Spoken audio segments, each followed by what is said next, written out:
Hi, folks. We're back. Hi, everybody. My pal Jimmy. And also, Larry, I want to just remind them, if you do like what you see, please tell a friend, hit like, share, subscribe, and ring that little bell. Ring the bell. All right. I got about 2,000 requests for Jimmy to say something. So, Wow. go ahead, Jimmy. 2,000. Tell him a little bit about yourself. Probably more than that. I get personal phone calls saying, what do you got Jimmy for if you never let him talk? So tell him a little bit about yourself. Well, okay. Well, I'm from Belleville, New Jersey, Silver Lake area, growing up. My dad's Juicy. My dad is a legend. Everybody knows Juicy. He was Cubert's partner. Matter of fact, he introduced Cubert to the world of crime because Cubert was still a young guy in the neighborhood, and my father was more involved. Any which way, I was 2 years old till I was 12. My father went away for 9 years. Came home for 5, went away again for 6 years in Atlanta, Georgia.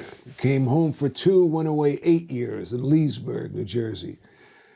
Came home for 5, then did 17. And for the last 7 of those years, I did it with him in Otisville, upstate New York.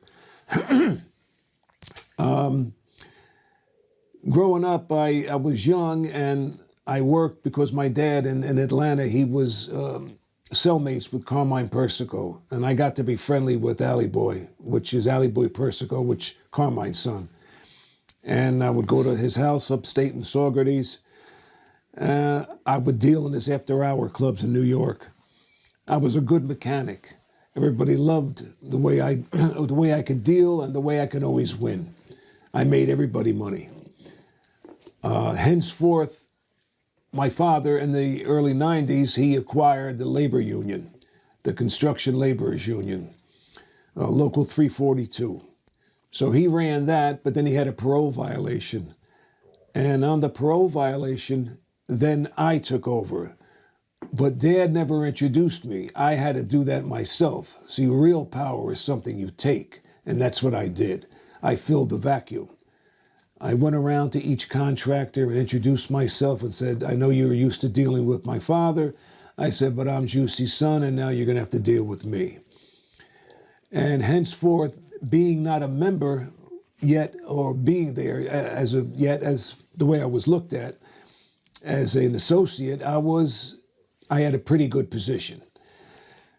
And what happened was you have to make a contractor save money. That's the whole idea. The idea is to make money, to get juice from the grape, and also get some of the skin from the grape.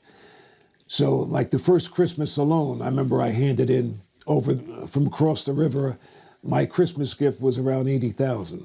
So I was pretty well liked at that point. Running the labor union, you see, you can always carry a gun, which you don't mind to carry, but I rather carry a knife, because when you carry a knife, you're able to cut the pie. And when you cut the pie, everybody eats. And that's why they loved me.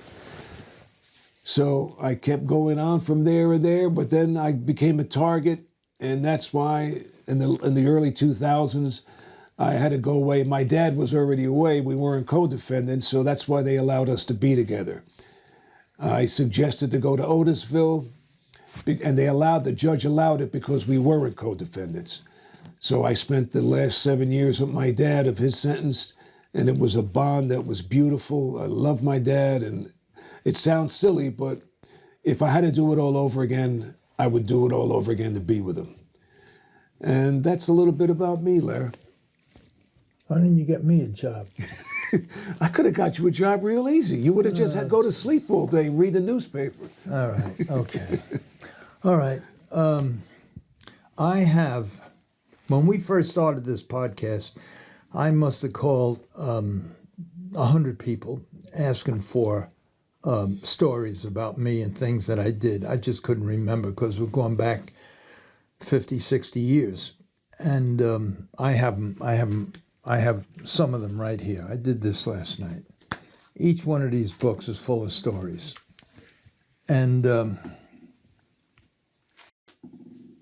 I don't even know. I don't know where to start. I don't know where to begin. I don't know stories I told before, but I want to mention one thing.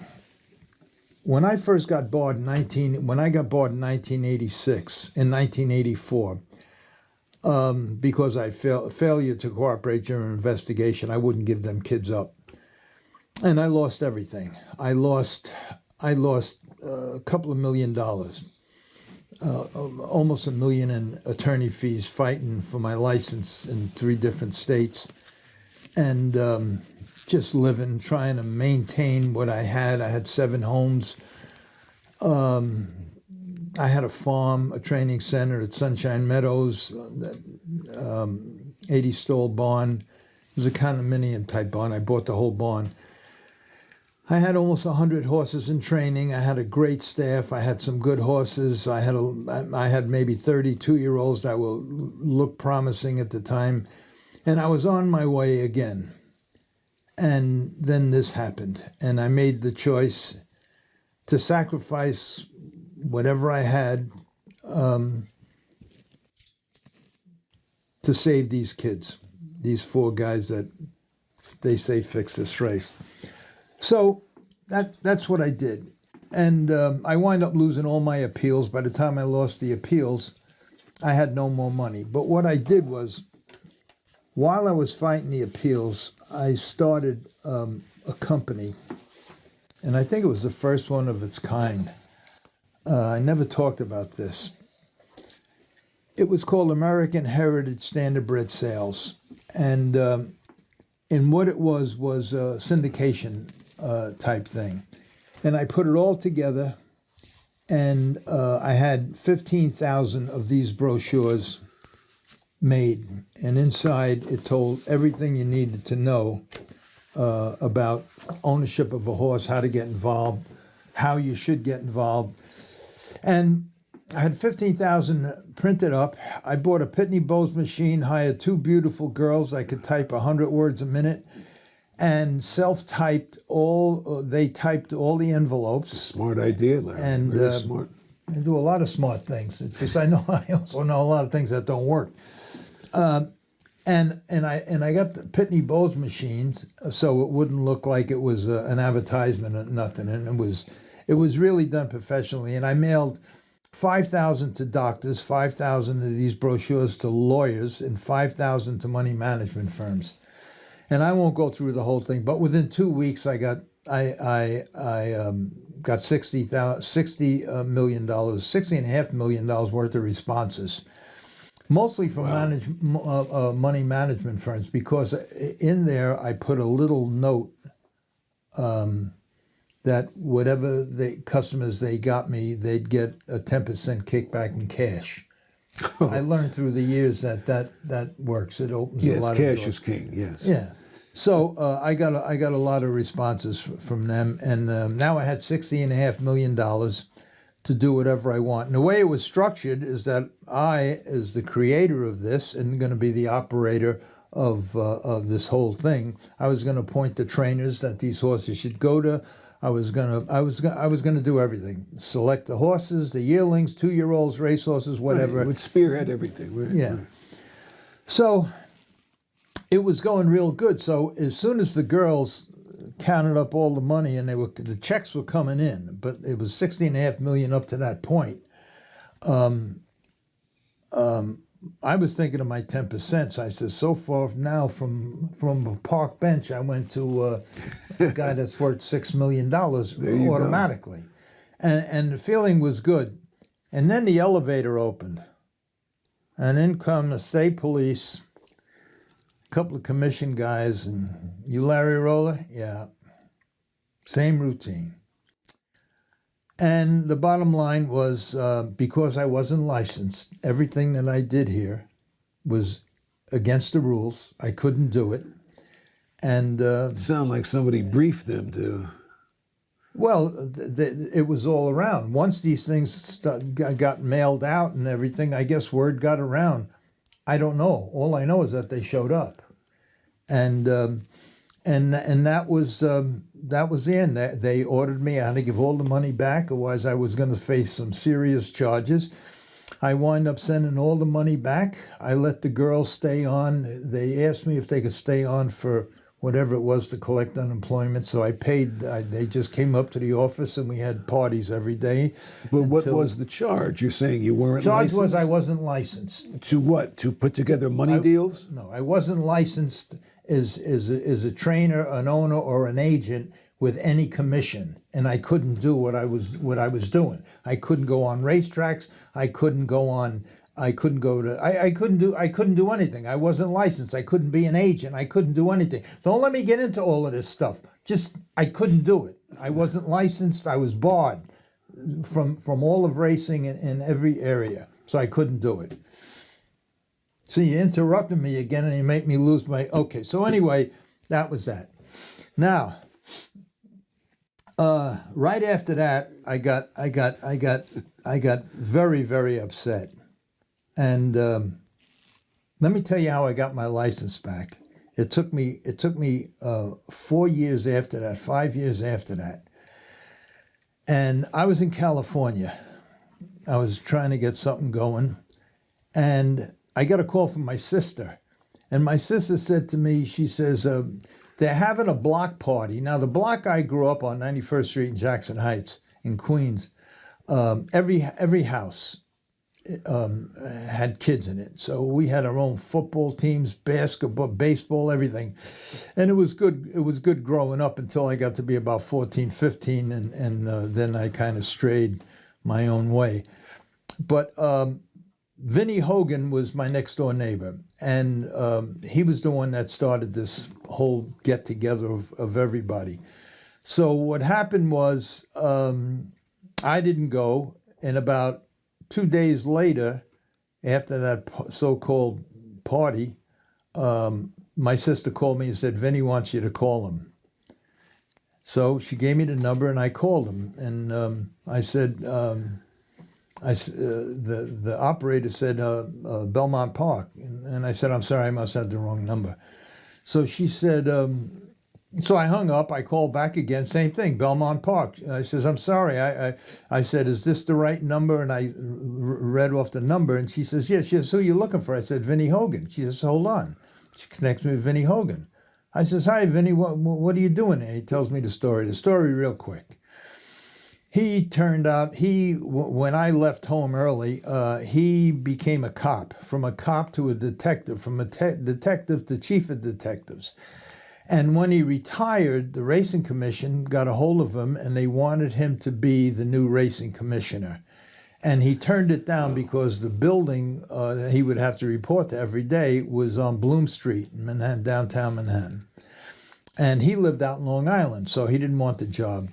But his second in command, who was going to retire at the same time, he suggested him, and they appointed his second in command to be the racing commissioner. And Vinny went on to be chief of security, head of security and mutuals at Saratoga, Belmont, and Aqueduct racetracks. So I call him up, and when we were talking with him, he's explaining all that to me, and he says, get down here right away. So I was in California. I flew in. I go to see him. And he says, tell me the whole story, what happened to you. So I told him. He picks up the phone and he calls the commissioner. Now, the commissioner at that time was the guy who worked underneath him for 20 years. So they were best friends. So he says, listen, he says, if a guy's applying for a license and he hasn't been licensed in maybe 5-6 years, does he need a renewal application or a new application? So he says, well, it all depends. Who is it for? And he said, it's for Larry Rolla. And the commissioner said, Vinny, don't get involved. This kid's nuts. He's crazy. Don't get involved. And the reason he said that was because after this incident with American Heritage, I reapplied, because when you're barred for life, you can reapply every year. Then they ask you the same thing. You ready to cooperate? You say no, denied. Okay. So I had reapplied, and by their own rules, the Racing Commission has 30 days to give you their answer on your request to be relicensed. And I figure if I got relicensed, I could start this up again. So they kept jerking me around. I waited 60 days. 30 days past what they, by their own laws, had to give me an answer. And I called up and they said, well, the guy that was handling your case retired. It was given to another guy. You need another 30 days. And another 30 days I called back. They said he's on vacation. He's on vacation. He got sick. He's not coming back. So finally, after 6 months, I called up. And by then I was in pretty bad shape, and I was mad. And I said, listen, I said, I want to speak to the commission. And he said, who's this? And I said, Stanley Dancer. Because if I said my name, they'd never connect me. So they connect me right away. I says, hi. I says, this is Larry Rolla. You've been jerking me around now for 6 months. If you don't give me an answer on my application, I swear to you, I'll blow that fucking building up tomorrow. Well, and I hung up the phone. I don't think it was 20 minutes later, I got a knock on my door. Three FBI people, I guess they were. They put me on a terrorist list because the commission offices were in the federal building on Bloom Street. I didn't know that. I would have said it anyway. And I was put on a terrorist list for 5 years. So whenever there was a bomb threat anywhere in the United States, I got a visit from 3 FBI agents. That's one of that's two of the stories that affected my life because of that jerk Tannenbaum. What he did to me. That's only two of them. I have many more, because what he did put me on the path, and every time I try to straighten myself out, I get stopped because of that. And so that's it. I have a couple of more. I rattled on too much now, but that's it. That's it for today. I don't want to get into something else because I'll start rambling on. And I don't want to interrupt you either. Yeah. Yeah. You just did. Well, I want to make sure that people know they have to hit like, share, subscribe, and I want to ring that bell. You got to ring the bell. Like you almost rang my bell. Anyway, I also getting a lot of, and I'm very mixed up now because my association with the mob was just my association because of what I went through. I wasn't involved. I was only involved on the fringes, and they did, and every once in a while I get in trouble and I have to ask for a favor, and it was, and some of the favors were good, which you know what, I'll probably explain one or two of the favors that were given to me by a couple of heavyweight mob guys. I'll do that on the next podcast. That's it. That's it. I don't want to get into another story because we'll be here for another hour. But so stay tuned and ring the bell? Yes, hit like, share, subscribe, and ring that bell. Okay. All right. See you guys. Good night, everybody.